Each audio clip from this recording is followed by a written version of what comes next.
un gozo estar aquí y un gozo poder presentar la palabra. Al fin y al cabo, la que sale más bendecida soy yo. Así que nada, en fin, vamos a orar. Gracias Dios porque eres sorprendente, Señor, y lo menos que podemos decir es que nos sorprendes, Señor, viendo tu historia, viendo la Biblia. Señor, cada vez son retos nuevos, cosas nuevas, Señor, y aún en lo viejo, en lo antiguo, Señor, tú nos sigues enseñando. Que tu Espíritu Santo siga obrando en nuestros corazones y te pido, Señor, que dejes una huella de esto, Señor, en cada uno de nosotros. En el nombre de Jesús, amén. Amén. Bien, me gustaría hablaros de una historia de fe y de gracia, ¿vale? El otro día he hablado de que en el cielo íbamos a hacer una cosa, que íbamos a alabar el qué, la gloria, pero ¿qué aspecto de la gloria? La gloria de su gracia. Acordaros, vamos a alabar ¿qué? La gloria de su gracia. ¿Qué es la gloria de su gracia? Es la cúspide de la gloria de Dios demostrada hacia el hombre, ¿vale? A ver si nos vamos acordando de vez en vez. Entonces yo quiero contaros una historia de fe y de gracia, porque siento que Dios me vuelva a llevar hacia la gracia, Dios me vuelva a hablar de gracia. Y cada vez que descubro un poquito más de la gracia, entonces veo facetas de mi vida en donde Dios ha demostrado gracia, ha manifestado gracia y me enamoro un poquito más de Jesús. ¿Cómo quieres enamorarte de Jesús si no conoces la gracia de Dios? Imposible. Uno quiere amar a Jesús, está bien, hay que cumplir los mandamientos, hay que obedecerle, pero si tú realmente no estás conectado a esa gracia de Dios sobre tu vida, te vuelves una persona religiosa y legalista, ¿vale? Empiezas a cumplir normas y empiezas a juzgar a los que no las cumplen. Y eso es apartarse de la gracia, eso es. Así que, ¿me podríais decir así, en el Antiguo Testamento, alguna historia de gracia? Antiguo Testamento. ¿Alguna historia que refleje la gracia de Dios sobre una persona, una vida? Ruth, muy buen ejemplo. Rahab, excelente ejemplo. ¿Quién? Lot, sí, es un ejemplo de gracia. Él no la aprovechó, pero obviamente fue un ejemplo de gracia. ¿Alguien más? David, un gran ejemplo. Jonás. Muy bien. ¿Estamos de acuerdo que el Antiguo Testamento entonces no es todos los juicios de Dios sobre la humanidad? No, la Biblia es una historia de gracia. La Biblia nos cuenta desde el principio que iba a suceder algo que iba a transformar al ser humano, y era la venida de Jesucristo, ¿vale? La gracia hubiera sido imposible si, como hemos visto el miércoles, el Cordero de Dios no hubiera sido inmolado desde antes de la fundación del mundo. Ya había sido inmolado, porque para Dios ya estaba hecho, ¿vale? Y la gracia no existiría si Jesús no hubiera dado su vida por ti y por mí. Bien, sí quiero hablar de Rahab, acertó Samera. Quiero hablar de una historia que pasa un poquito desapercibida, pero que a mí me pareció genial.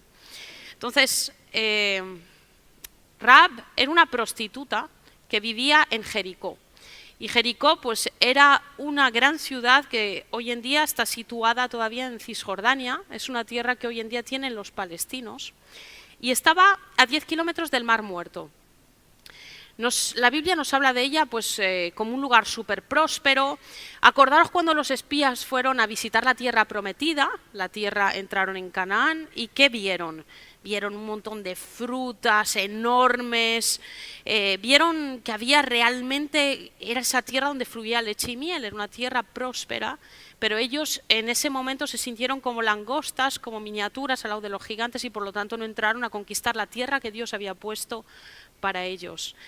Jericó pertenecía a Canaán, que era un conjunto de 7 ciudades, cada una tenía un rey distinto, y vemos que Abraham fue el primero que vivió en tierra de Canaán. Cuando Abraham es llamado por Dios, Dios lo quiere mandar a esa tierra de Canaán, y le fue prometida esta tierra para su descendencia, y podemos leer en Génesis 12, Génesis 12, 3 al 7, es la bendición de Dios sobre Abraham. Dice: bendeciré a los que te bendijeren y a los que te maldijeren maldeciré, y serán benditas en ti todas las familias de la tierra. Vamos a leer el 7. Y apareció Jehová a Abraham y le dijo, a tu descendencia daré esta tierra. Y edificó allí un altar a Jehová, quien le había aparecido. Y como nos contaba Antonio la semana pasada, Abraham realmente no poseyó nada de Canaán, nada fue suyo, jamás, excepto una sepultura, un lugar en donde puso a su querida Sara cuando ya murió de muy anciana. Génesis 15, 13, 16, 15, 13, dice, entonces Jehová dijo a Abraham, ten por cierto que tu descendencia morará en tierra ajena y será esclava allí, y será oprimida 400 años. Mas también a la nación a la cual servirán juzgaré yo, y después de esto saldrán con gran riqueza. Y tú vendrás a tus padres en paz y serás sepultado en buena vejez, y en la cuarta generación volverán acá, porque aún no ha llegado a su colmo la maldad del amorreo hasta aquí. Entonces, cuando esta promesa es hecha a Abraham no solo se le dice, vas a morar en la tierra de Canaán, esta va a ser tu tierra, sino que también se le dice, pero tus descendientes van a vivir en esclavitud y van a estar, pues, muchos años de esclavitud, ¿vale? Y él tendría unos 75 años y faltaban unos 430 más o menos para el cumplimiento de esta promesa. Bien, ¿qué se creía en Jericó? ¿Cuáles eran las creencias que tenía la gente de Jericó y de todo Canaán? Pues primeramente eran politeístas, tenían muchos dioses y el dios principal era un dios que era representado por un toro y que se llamaba la deidad suprema o el poderoso. Ese dios era caracterizado por, era tirano, era cruel, era sanguinario, y lujurioso. Ese era su dios máximo. Imaginaros cómo eran los que lo servían, si el dios máximo era así. Pero es que no solo era ese dios, sino que también él era padre de varios dioses. Uno era Baal, muy conocido en la Biblia, se aparece muchas veces el dios Baal. Era el dios de la lluvia, tempestad, fertilidad. Pero también estaba Anat, hermana y esposa de Baal, que junto a Astor y a Asera hacían una trilogía. Y esa trilogía eran las diosas veneradas por los cananeos. Y eso llevaba a los cananeos a hacer el tipo de orgías dentro de los templos que eran dedicadas a sus diosas, ¿vale? Entonces era muy típico tener, pues, prostitutas dentro del templo porque eran mujeres dedicadas a, pues, a eso, a los cultos y rituales paganos en donde se usaba el sexo para pedir o invocar a esas diosas. Se nos habla también de cómo vivía el pueblo y si queréis en vuestras casas, cogéis Levítico 20 y os pone exactamente cuáles eran las características de este pueblo, cómo era su carácter. Pues nos habla de que tenían una depravación moral absoluta. El incesto, acostarse con tu hermana, con tu padre, con tu madre, con tu tío, era lo más normal del mundo. El incesto era visto como algo totalmente normal dentro de esa cultura. Por eso, si leéis en Levítico, todo lo que no tienen que hacer está basado en lo que los cananeos sí hacían, ¿vale? ¿Qué más había? Pues el bestialismo, se acostaban con animales, también era normal tener relaciones con animales, homosexualidad, lesbianismo obviamente, orgías cúlticas como dije antes, y también hablar y consultar a los muertos. Entonces, si lo pensamos fríamente y miramos nuestra cultura, estamos bastante cerca, ¿vale? Que no hay los cultos paganos aquí en nuestras culturas, pero en otras culturas sí que los hay. Entonces, la depravación que Dios iba a castigar y que llegaba ya a la cúspide en el tiempo en que Josué va a tomar la tierra prometida, es una depravación que debería preocuparnos porque la estamos viendo prácticamente a diario en muchas áreas de nuestra sociedad. ¿Qué más? Nos encontramos, pues, dentro de esta inmoralidad, por decir una sociedad totalmente inmoral, nos encontramos con Rahab. ¿Y quién es Rahab? Una prostituta. Ahora, algunos dicen, bueno, había sido prostituta, pero dejó de ser prostituta, porque nos choca mucho que Dios vaya a usar a una prostituta. Entonces, algunos, pues, le cambiaron la versión, porque escuché cada cosa que es flipante sobre Rahab. No, era una prostituta, dice muchas veces en la palabra Rahab, la ramera, lo deja claro, o sea, no la está juzgando, dice lo que hacía y ya está. Ella no se piensa que fuese una prostituta dentro de los cultos, sino que era una mujer que se vendía por comercio. Vamos a leer un poquito la historia y vamos a ver dónde tenía ella su casa situada, cómo vivía. Pues se ve que era una mujer que sacaba provecho, sacaba dinero de lo que estaba haciendo y era su forma pues, de mantenerse, ¿no? Entonces, dentro de una sociedad tan decadente, ella estaba en la línea de los que están abajo. O sea, si todos son inmorales, pues ella era bastante inmoral, ¿vale? No era de los más morales dentro de los inmorales. Sin embargo, tenía una diferencia con todo el resto de los cananeos. Rahab tenía algo distinto del resto de todas las personas. ¿Me podría alguien decir qué es? ¿Os acordáis? ¿Qué podría hacer que Rahab fuese distinta de todos los cananeos cuando hemos hablado de que moralmente por ahí andaba la cosa? Temor de Dios.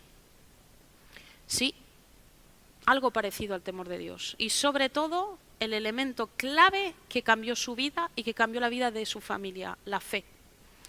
¿La fe en quién y en qué? No sé si os acordáis que una vez hablé de lo que es la verdadera fe y de lo que no es la verdadera fe. Es muy fácil hoy en día escuchar cada chorrada sobre lo que es la fe que a mí no sé, me enfada. Creer en que mi amigo muerto sigue aquí y me protege y me cuida, eso es fe. ¿Vale? Eso es fe, sí, estás creyendo en algo. Creer en que voy a acabar fin de mes también es fe, por ejemplo. Hay muchas cosas que pueden ser fe, ¿no? Y hay cosas que son realmente, pues, tengo fe pues, en que tengo que tener mi fe en algo. Hay que creer. El otro día estaba viendo una emisión que me dejó muerta. O sea, lo he visto 10 segundos porque no me gusta ver eso, pero me quedé pillada. Y es una medium, yo no sé si lo habéis visto, es un canal que pasa esto, es una medium, pero una medium no una que se pone en trance y medita, no, es una que tiene un espíritu de verdad. Y va a la gente y le dice, se ha muerto la semana pasada tu tío, ¿verdad? Y la persona se queda así porque no la conoce de nada y le dice, tu tío te está diciendo. Y le empieza a decir lo que le dice su tío. Todos sabemos que según la Biblia no es su tío sino un demonio. Pero bueno, esa mujer hace eso. Y en una de las veces esta mujer coge a una que le había fallecido su marido y le dice, tu marido me está diciendo que has dejado de tener fe. Y la mujer se pone a llorar porque su marido era un hombre de fe. ¿Fe en qué? Pues en que había que darle gracias a Dios y a la vida. Eso era la fe del marido, ¿vale? Y esta mujer se pone a llorar. Y tu marido te dice que vuelvas a rezarle a Dios y que vuelvas a tener fe en lo que su marido decía. Y yo estaba oyendo eso y estaba escandalizada. Yo decía, Dios mío, qué engaño. Si la fe dice la palabra que viene por el oír, y el oír, ¿el qué? La palabra de Dios. No hay otra fe que funcione en el mundo. Y esta Rahab tenía fe y temor de un Dios que era real. Y vamos a leerlo en Josué 2, 1, 7. A mí me ha conquistado esta Rahab leyéndola. Josué 2 dice, Josué hijo de Nun envió desde Sittim 2 espías secretamente diciéndoles, andad, reconoced la tierra y a Jericó. Y ellos fueron y entraron en casa de una ramera que se llamaba Rahab y posaron allí. Y se fue dado aviso al rey de Jericó diciendo, he aquí que hombres de los hijos de Israel han venido aquí esta noche para espiar la tierra. Entonces el rey de Jericó envió decir a Rahab, saca a los hombres que han venido a ti y han entrado a tu casa, porque han venido para espiar toda la tierra. Pero la mujer había tomado a los 2 hombres y los había escondido, y dijo, es verdad que unos hombres vinieron a mí, pero no supe de dónde eran. Y cuando se iba a cerrar la puerta, siendo ya oscuro, esos hombres se salieron y no sé a dónde han ido. Seguidlos aprisa y los alcanzaréis. Mas ella los había hecho subir al terrado y los había escondido entre los manojos de lino que tenía puestos en el terrado. Y los hombres fueron tras ellos por el camino del Jordán hasta los vados, y la puerta fue cerrada después que salieron los perseguidores. Vamos a leer hasta aquí. Bien, Josué dice que está en Sittim. Sittim se situaba frente a las murallas de Jericó. Jericó también, cosa que no os he dicho, tenía unas murallas gigantescas, y mirando datos sobre las murallas, de cómo eran las murallas de Jericó, todos se llevan la contraria. Unos dicen una cosa y otros dicen otra. Aparte de los que dicen que se cayeron por un seísmo, que claro, son los incrédulos que no saben cómo justificar los milagros de Dios. Pero realmente Jericó tenía unas murallas gigantescas y por lo tanto era muy difícil entrar y conquistar Jericó. Dicen algunos que medían 5 metros de ancho y por lo tanto Rahab había construido su casa encima de ese muro. Imaginar cómo era de amplio el muro, porque ella podía vivir encima. Entonces Josué manda secretamente a 2 espías. Josué, ¿os acordáis que 40 años antes él había sido uno de esos espías? Que había entrado con Caleb y con 10 más, y los 10 habían dicho horrores de la tierra prometida, menos él y Caleb, que habían dicho, no, esto nos vamos a comer como a pan. Ellos habían visto la visión de Dios, ¿no? Entonces Josué, esta vez secretamente, dice, no vuelvo a meter la pata, no lo voy a decir a todo el mundo para que todo el mundo opine, esto es algo que entre ellos y yo. Y van estos 2 espías, se meten en Jericó y entran a casa de esta mujer. Entonces, algunos te dicen que es una inspiración de Dios, que ellos habían oído la voz de Dios. Te puedes creer lo que quieras, la Biblia no dice nada. Se metieron en casa de la prostituta, nadie sabe el por qué. ¿Vale? ¿Cuáles son mis deducciones? ¿Por qué se metieron allí? Una, porque era un lugar estratégico, estaba encima de la muralla. Si ellos querían espiar la tierra, qué mejor lugar que esconderse dentro de una casa en donde se ve todo el contorno, todo lo que hay dentro. Parece bastante evidente. Luego tenemos el otro factor, que es una prostituta. ¿Y qué pasa con las prostitutas? Ellas tenían su clientela, y sabéis que dentro de su clientela iba gente importante, iban reyes. De hecho, habéis visto que el rey enseguida la manda a llamar. Sabía perfectamente quién era Rahab, el rey. ¿Por qué? No lo sabemos, pero son detalles. Rahab era conocida por los hombres de todo tipo. Entonces, cuando un hombre entraba ahí, lo que pedía era privacidad, obviamente. No iba a airearlo por todo. Habrían mujeres celosas, habrían situaciones pues, que requerían un poco de discreción. Entonces, entran allí como un poco como si fuera el hotel. Se meten dentro y vemos que se meten para esconderse. Y esta mujer no dice ni mu. No dice ni mu. Los mete dentro, no hay ningún problema, los esconde. Y sucede que al tiempo les pasa como en Puerto Sagunto, en Jericó. Todo el mundo se entera de todo. Basta que alguien haya visto al que ha visto, que ha visto, que ha visto y ya se ha enterado todo el puerto. Pues aquí en Jericó era lo mismo. Unos han visto a unos tipos con unas pintas de judíos que no podían con ellas y dijeron, que tenemos al enemigo en casa, que se han metido en casa de Rahab. Y claro, Rahab de tonta, obviamente leyendo el relato te das cuenta que no tiene ni un pelo de tonta, era una mujer súper avispada, o sea, sabía lo que hacía. Y cuando vienen a decirle, el rey ha dicho que saques a los hombres que tienes en casa, pues ella dice, sí, no, si es que yo no sabía quiénes eran, ni les pregunté quiénes eran, ni nada, pero mientras tanto ya los había escondido en el terrado arriba, con las telas que tenía, estaban ahí escondiditos, ¿no? Y vemos que hasta ahí no parece haber un intercambio entre los espías y la mujer, parece que no han hablado, o sea, es como que las cosas se han hecho así un poco escondidas. Ella entendió de qué iba la cosa y se calló, ¿no? Bien, entonces podemos ver que de alguna forma esta mujer ya se está jugando la vida. ¿Qué pasaría si cuando se van los espías, se escapan de su casa, se van de su casa, los ve alguien salir de ahí? ¿Qué pensáis que le iba a pasar a Rahab? Estábamos en una sociedad depravada, la vida no valía nada. Me olvidé de deciros que sacrificaban sus bebés a Moloch, los quemaban en los bracitos de Moloch hirviendo y luego tocaban unos tambores muy alegres para que no se oyeran los chillidos de los bebés. Imaginad lo que valía la vida.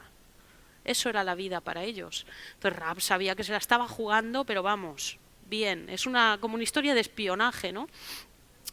Y entonces esta mujer se juega la vida voluntariamente por 2 desconocidos que no son de su pueblo y de alguna forma, ahora vamos a ver qué sucede en el versículo 9, en el versículo 8 dice, antes que ellos se durmiesen, ella subió al terrado y les dijo, sé que Jehová os ha dado esta tierra porque el temor de vosotros ha caído sobre nosotros y todos los moradores del país ya han desmayado por causa de vosotros, porque hemos oído que Jehová hizo secar las aguas del Mar Rojo delante de vosotros cuando salisteis de Egipto, y lo que habéis hecho a los 2 reyes de los amorreos que estaban al otro lado del Jordán, a Sehón y a Og, de los cuales habéis destruido.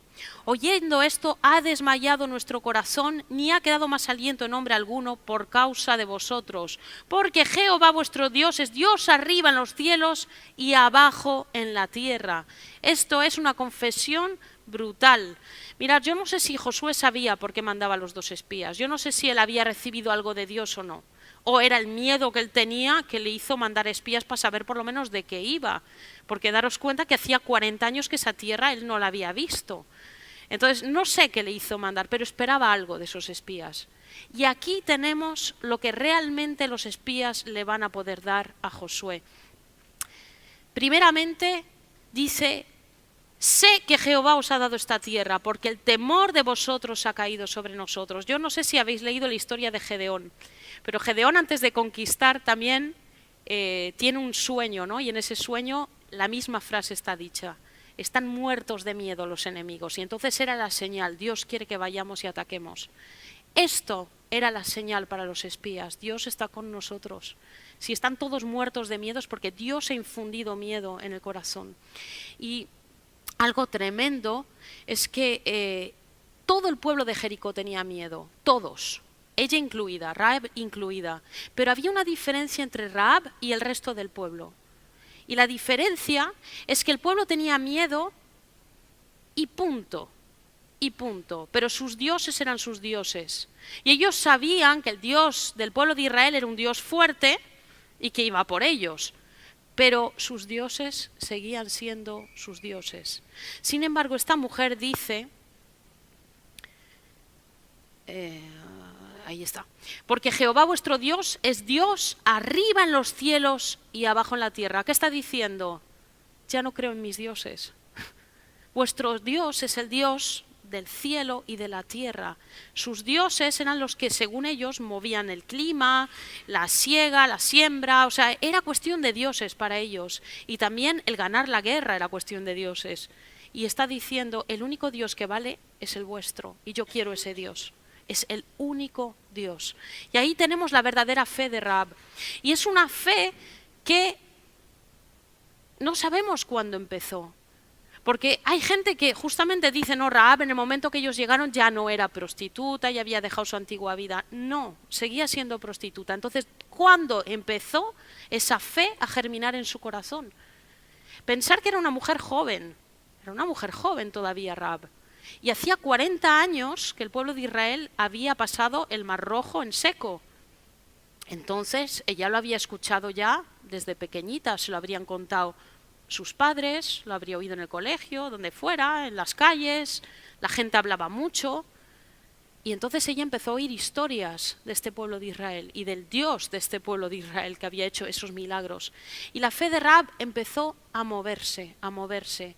Luego, años más tarde, se entera de que han destruido al rey de Sehón y a Og. Y entonces estaba ya más cerca. Esta mujer dice: este Dios es distinto al nuestro. Y la fe de esta mujer empieza a crecer de tal forma que cuando entran los 2 espías en su casa, ella dice: esta es la mía, esta es la mía, este es mi momento. Su fe se pone en acción. Dice la Biblia en Santiago que la fe sin obras es muerta. Y pone a Rahab de ejemplo de fe. Creo que está en Santiago 2, no sé si me lo había apuntado. Santiago 2. Bueno, no lo sé, da igual. Si leéis en Santiago vais a ver que dice que Rahab, por la fe, recibió a los espías y los envió en paz. ¿Vale? La fe sin obras, cuando tú crees realmente que Dios puede hacer algo por tu vida, entonces actúas, te mueves. Porque si no, eres la fe de un demonio. El demonio cree y tiembla, pero eso no le va a cambiar nada, está condenado por la eternidad. Y hay mucha gente que dice: yo tengo fe en Dios, pero no es verdad, porque la fe real mueve y cambia corazones y cambia vidas. 2:25. 2:25, Santiago 2:25. Muy bien, sí, está bien. Es una fe. ¿Cómo es la fe? La demostró mandando a los espías, escondiendo a los espías. Y luego tenemos un momento que es un poco contradictorio, porque esta mujer miente. Dicen, ¿has visto a los espías que estaban en tu casa? ¿Dónde están? No, se han ido por allí cuando oscurecía y no sé quiénes eran. Y dices, ¡oh, ha mentido! La Biblia prueba la mentira. No hay mentira que Dios apruebe, que eso quede claro. Pero sí que tenemos que tener claro el contexto de esta mentira. Estamos en tiempos de guerra. En tiempos de guerra. ¿Vosotros os acordáis de cuando en el tiempo de Hitler había gente alemana, holandesa y de otras partes del mundo que protegía a los judíos y los encerraba en sus casas y los escondía en tabiques y todo? Cuando venían a preguntar, obviamente mentían, porque si no los sacrificaban a todos. Pues esto trata de lo mismo, ¿vale? No saquemos una historia de la Biblia para decir las mentiras piadosas son buenas. No son buenas, pero en este caso estaban protegiendo y salvando la vida de dos hombres que venían de parte de Dios, ¿vale? ¿Qué más podemos sacar de este texto? Pues vamos a ver, ¿qué sigue pasando? Estos hacen un pacto y vamos a leerlo en el versículo...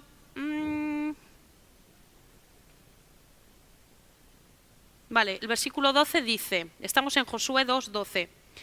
Os ruego pues ahora que me juréis por Jehová que como he hecho misericordia con vosotros, así la haréis vosotros con la casa de mi padre, de lo cual me daréis una señal segura, y que salvaréis la vida a mi padre, a mi madre, a mis hermanos y hermanas, y a todo lo que es suyo, y que libraréis nuestras vidas de la muerte. Ellos les respondieron, nuestra vida responderá por la vuestra, si no denunciaréis este asunto nuestro, y cuando Jehová nos haya dado la tierra, nosotros haremos contigo misericordia y verdad. Entonces ella los hizo descender con una cuerda por la ventana, porque su casa estaba en el muro de la ciudad, y ella vivía en el muro. Y les dijo, marchaos al monte, para los que fueron tras vosotros no os encuentren, y estad escondidos allí 3 días, hasta que los que os siguen hayan vuelto, y después os iréis por vuestro camino. Y bien, hacen un juramento con esta mujer los hace escapar por el muro y pone pues un hilo de grana como señal de que iban a tener que guardar y proteger esta casa. Pero lo más tremendo es que ella enseguida piensa en su familia. Y yo quiero preguntaros, ¿esto nos recuerda cuando alguien tiene un encuentro con la gracia de Jesucristo y empieza a tener carga por su familia? ¿Esta historia nos recuerda eso? Esta mujer de repente piensa en su padre, en su madre, en sus hermanos, y dice, los van a masacrar a todos, se mueren todos. El juicio de Dios cae sí o sí sobre mi gente. Y ella se preocupó por la salvación de todos los que la rodeaban. Y quiero decirte que eso también es una señal de cuando tú recibes gracia de Dios. Si tú recibes gracia de Dios y tu familia te importa un pimiento, tienes un serio problema. O a lo mejor no has recibido bastante gracia. Puede ser eso. Pero la gente de tu entorno más cercana empieza a preocuparte y empiezas a decir, no pueden perderse. Lo mismo que yo he recibido, ellos tienen que recibirlo. Y esta mujer, por fe, ya creía que a ella la iban a proteger. Y ellos le hacen este juramento, mete a toda tu gente en tu casa, metes este cordón rojo en la ventana y se verá de fuera, de lejos, y sabremos que esa casa no hay que tocarla. Todo el resto iba a ser anatema, todo iba a ser raído, destrozado, pero esa casa tenía que quedar en pie. Vamos a leer qué pasó una vez que el pueblo de Israel llega el momento de la conquista, giran las 7 veces del último día, tocan las bocinas, se cae todo y vamos a ver qué pasa. Josué 6:16 dice... Y cuando los sacerdotes tocaron las bocinas la 7ª vez, Josué dijo al pueblo, gritad porque Jehová os ha entregado la ciudad. Y será la ciudad anatema a Jehová con todas las cosas que están en ella.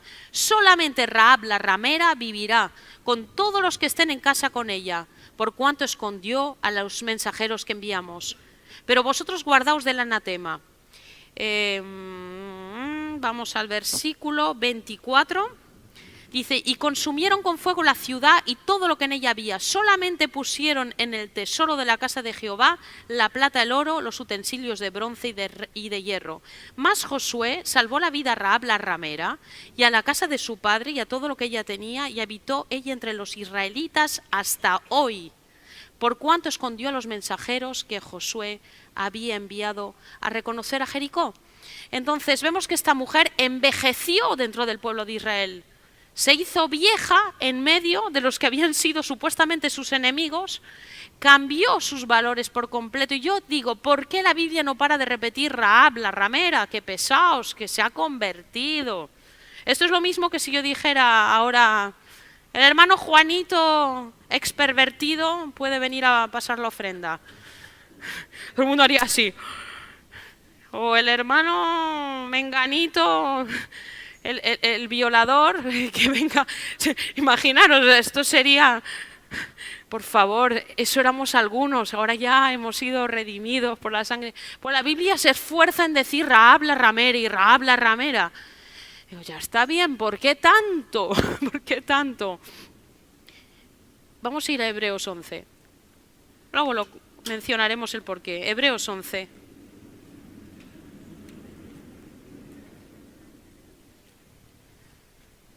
Hebreos 11:31 dice: por la fe, Rahab la ramera no pereció juntamente con los desobedientes, habiendo recibido a los espías en paz. Por la fe. ¿Sabéis que Hebreos 11 es el escaparate de todos los héroes de la fe? Es decir, es como si tú entras en un museo y te enseñan a todos los héroes de guerra y los tienes ahí enmarcados con su foto. Pues eso es Hebreos 11. Tú entras en el museo de los héroes de la fe y empiezas a mirar por aquí, por allí. Y Rahab está puesta al mismo nivel que Abraham. Que Abraham, el padre de la fe. No se lo digas a un judío que igual te ahorca. Rahab la ramera es puesto al mismo nivel que Abraham, el hombre justo, piadoso, hombre amigo de Dios, lleno de fe, y que muchísimos más. ¿Y por qué esta mujer, siendo lo que era, es puesta al mismo nivel que hombres que por su moral parecían destacar? Y ahí está la gracia de Dios. La gracia de Dios nos mide a todos de la misma manera. Lo que le cuenta a Dios no es tu pasado, no es los horrores que tú hayas hecho, no le importa en absoluto. Por eso se dice Rahab la ramera, es para decir que la gracia de Dios había tocado su vida, no importaba lo que ella hubiera sido. Está al mismo nivel que grandes héroes de la fe. ¿Y qué pasó con esta mujer? ¿Qué pasó con esta mujer? ¿Pensáis que en el futuro algo cambió en su vida? Yo creo que esta mujer fue una mujer de fe hasta que se murió. Y lo pienso además con ciertas pruebas. Primero, porque si no, no estaría puesta en Hebreos. Si no hubiera sido una mujer de fe hasta que se muera, me extraña que Hebreos 11 hubiera recogido su historia. Pero también por otra cosa, y lo podemos leer en Mateo 1, 4 y 5. Mateo 1, 4 y 5. Mateo 1. Dice, Aram engendró a Aminadab. Estamos en la genealogía de Jesús, cuidado. Aram engendró a Aminadab a Naasón y Naasón a Salmón. Salmón engendró de Rahab a Boz. Boz engendró de Ruth a Obed, Obed a Isaí, Isaí al rey David. Y de ahí seguimos hasta Jesucristo. Esta mujer, una prostituta, está en la genealogía de la vida de Jesús. A mí me parece que cuando cantamos Sublime Gracia, es Sublime Gracia. O sea, que una ramera esté puesta en la genealogía de Jesús es brutal, es brutal. No es cualquier mujer. Luego es verdad que tenemos a Ruth, la moabita, que también está dentro de la genealogía. Fue de hecho la mujer de su hijo. Exacto. Entonces, ella fue realmente la bisabuela del rey David. Una ramera fue la bisabuela del rey David. No sé si lo habéis pensado. Es increíble. Pero también hay que deciros que Naasón, el padre de Salmón, su marido, es decir, ella se juntó con un príncipe. Naasón era un príncipe dentro del pueblo de Judá. De ser una mujer como era, pasó a ser una princesa dentro del pueblo de Dios. Y yo me imagino que un príncipe no se hubiera fijado en ella si no tuviera unas características muy llamativas. ¿Acaso no habían vírgenes en Israel que les gustaba la pureza, la santidad? ¿Se va a fijar en una ex ramera? ¿Qué características tendría esta Rahab? ¿Cómo habría desarrollado en los años su fe, su carácter, hasta tal punto que Jesús la incluye dentro de su genealogía. Y es verdad, el pueblo de Israel sí que hubiera entrado en la tierra prometida sin ella, no la necesitaban. Hay gente que dice, gracias a Rahab entraron, que se oye cada cosa flipante, no. No, iban a entrar con estrategia de Dios, no había estrategia militar ahí dentro, tenían que dar vueltas a la muralla, entrar recto, ir a quemar todo, eso era la estrategia, Dios la había impuesto así y punto. Pero Rahab, lo increíble es que Dios contó con ella. El plan de Dios pasó por contar con una prostituta. Y si eso no nos rompe todos los esquemas de lo que es la gracia, yo no sé lo que nos falta, realmente. Porque no hay nada que esta mujer hiciera que realmente valiera ese puesto que Dios le dio. Pero cuando la gracia de Dios se ceba con una vida, es increíble, es increíble. Y es verdad, hemos cantado que nada es imposible, nada es imposible. Y a veces pensamos, ahora ya me pasó la época de esto, de lo otro, ya no puedo servir a Dios así o asao, porque... No, lo que tienes que fijarte es en la gracia de Dios, en lo que la gracia de Dios quiere hacer con tu vida. A lo mejor eres tú que le estás diciendo a la gracia de Dios, hasta aquí. No, porque yo, ¿sabes? Es que yo he sido o soy aún un poco... No, la fe es decir, yo sé cómo soy y sé la basura que hay en mi corazón, pero también sé cómo eres tú, te conozco y sé que eres capaz de empecinarte con mi vida y de acabar haciendo lo que tú quieres hacer conmigo y yo quiero hacer eso. Vamos a jugar a que yo entro en tu juego y me dejo hacer por ti. Y me gustaría desafiaros a eso. Rahab es una historia de gracia, de fe, pero es de esas historias que te impulsan al cambio. Yo estoy segura que hasta que se murió esa mujer fue una mujer que vivió en cambios constantes, una mujer que otras se fijaron en ella y fue un ejemplo. Y lo sé también porque su hijo Boaz, el que se casó luego con Ruth, fue un hombre honorable, un hombre de valores y de principios muy fuertes y un hombre usado por Dios, aunque él en ese momento a lo mejor no era consciente. Entonces eso me hace pensar que su madre no tenía prejuicios, eso me hace pensar que su madre le enseñó esos valores. Así que nada, os dejo con ese desafío, con esta historia y espero que os haya gustado como a mí. El Señor os bendiga.